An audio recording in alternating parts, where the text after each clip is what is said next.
Bonjour le Togo. Aujourd'hui, dimanche 7 avril 2024, c'est le commandant Olivier Ama. Je voudrais m'adresser particulièrement à l'armée togolaise, à toute l'armée dans son ensemble. Oui, avant d'aller dans le vif du sujet, je voudrais saluer euh, un digne comportement de l'actuel nouveau président du Sénégal, son Excellence Bassirou Diomaye Faye et son Premier ministre Ousmane Sonko. Je les salue parce qu'ils ont élevé deux généraux, notamment le général Tine et le général Diop. Ils ont été élevés. On leur a confié le ministère de l'Intérieur pour l'un et le ministère des Armées pour l'autre. Et ça, c'est un couronnement pour service rendu à la nation. Parce qu'au moment de grandes manifestations, des manifestations générales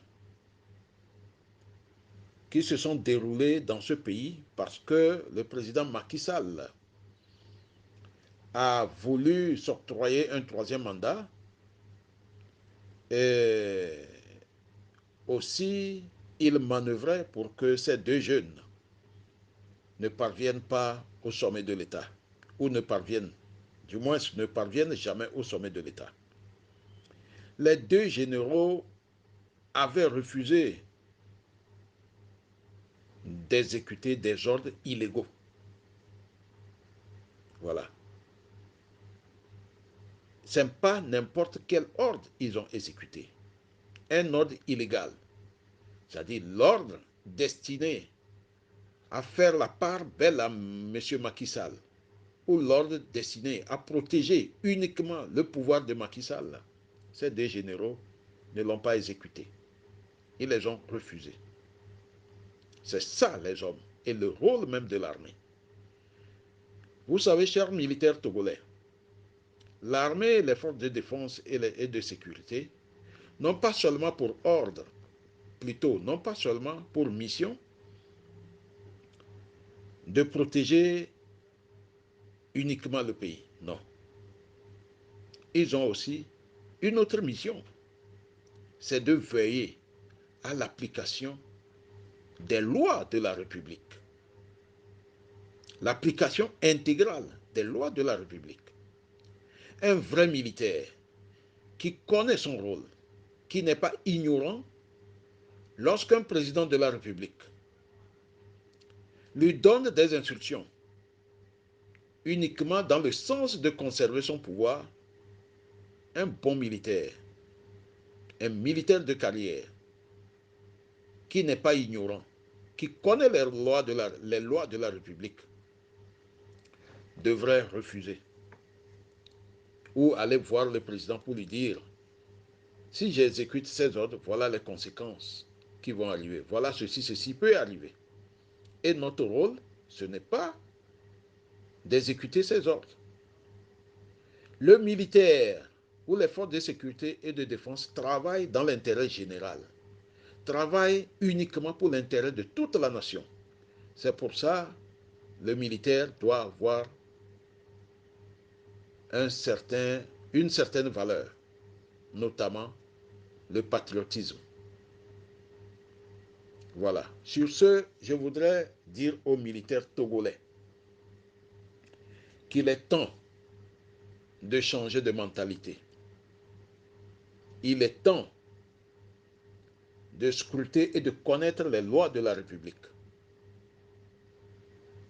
Aujourd'hui, le Togo traverse encore une crise. Les autres crises ne sont pas finies.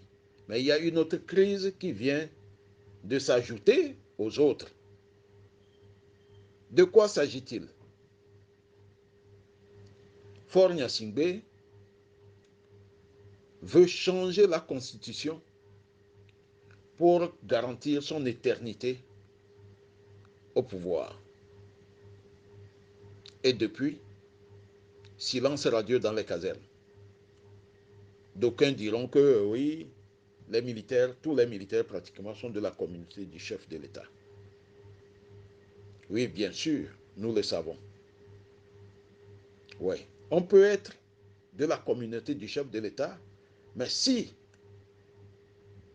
on est au courant des lois de la République, si on connaît les lois de la République, et si on a cette volonté, ou du moins le patriotisme dans nos cœurs, c'est ce que nous disons, que les militaires togolais cultivent le patriotisme. Si on a le patriotisme en tant que militaire, l'appartenance à la communauté du chef de l'État ne ferait rien dans nos cœurs. L'exemple, l'actuel général de corps d'armée, Doumbouya de la Guinée, était de la communauté ou de l'ethnie de M. Alpha Condé. Mais vu les valeurs que ce général Doumbouya incarne dans son cœur, il a amené son unité à opérer le changement. Et pour casser cet élan de M. Alpha Condé, qui a sauté le verrou de la limitation des mandats. Oui, l'armée en ce moment a joué son vrai rôle. Mais au Togo, on attend ce rôle-là. La population attend ce rôle. Les Africains attendent ce rôle. Mais jusqu'à présent, rien. Messieurs les soldats, nous, anciens officiers, qui avons pratiqué l'armée togolaise, nous savons ce que vous endurez. Nous savons le rôle que certains militaires jouent parmi vous. C'est pourquoi j'en appelle à l'esprit de corps. Si les militaires ont l'esprit de corps, tout ce qui est discuté ou ce qui sera discuté au sein de l'armée ou dans vos réunions de la hiérarchie devrait rester entre vous. C'est pourquoi j'en appelle à l'esprit de corps de toute l'armée togolaise.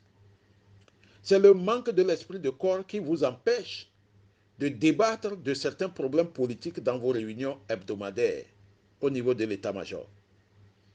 Parce que nous savons que les officiers togolais sont bien formés. Mais qu'est-ce qui fait pression sur les officiers pour qu'ils n'en discutent même pas de la politique? C'est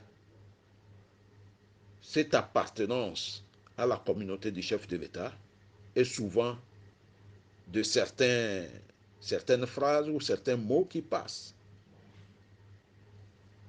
Notamment, on ne mord pas la main qui donne. Ou on ne crache pas dans le plat qu'on mange. Ou entre un ami et un frère, et entre un ami et un frère, le choix est clair. C'est des mots comme ça qui ont, durant des années, embrouillé la mentalité des soldats togolais. Et à la base, dans les formations, le patriotisme n'est pas enseigné au sein de l'armée. En ce qui concerne la Constitution, on n'en parle jamais.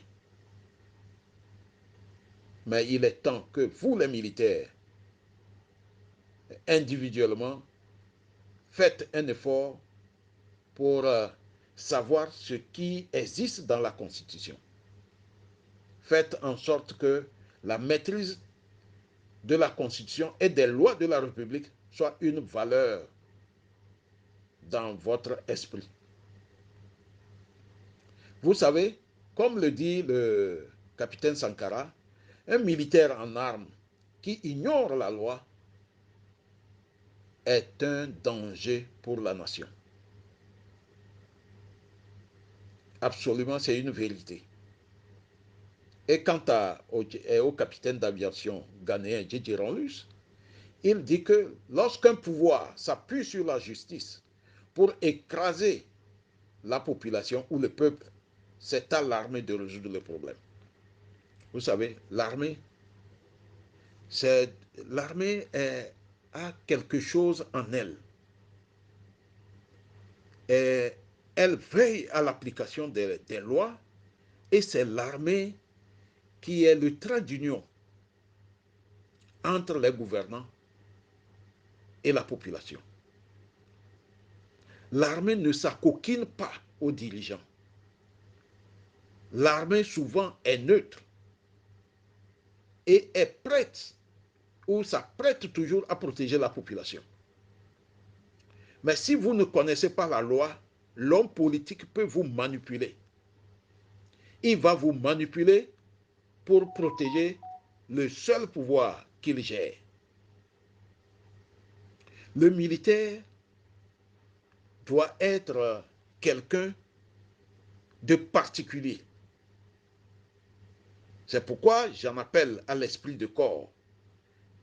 Si vous avez l'esprit de corps, vous pouvez débattre dans vos réunions hebdomadaires au niveau de l'état-major des problèmes politiques que le Togo traverse. Et vous prenez la décision dans l'intérêt du peuple.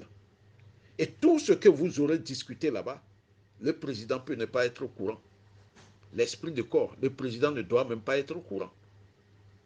Parce que tous les officiers qui assistent à cette réunion ont l'esprit de corps. Et seul le chef d'état-major est très puissant. C'est pourquoi dans beaucoup de pays de démocratie, le chef d'état-major est craint. Mais au Togo, le chef d'état-major devient un lèche-bot pour le chef de l'État. Il faut que cela s'arrête. Chers officiers, changez de mentalité. Ce qui caractérise l'armée, c'est l'esprit de corps. Et lorsqu'on a l'esprit de corps, on ne sabote pas un autre officier chez les autorités politiques.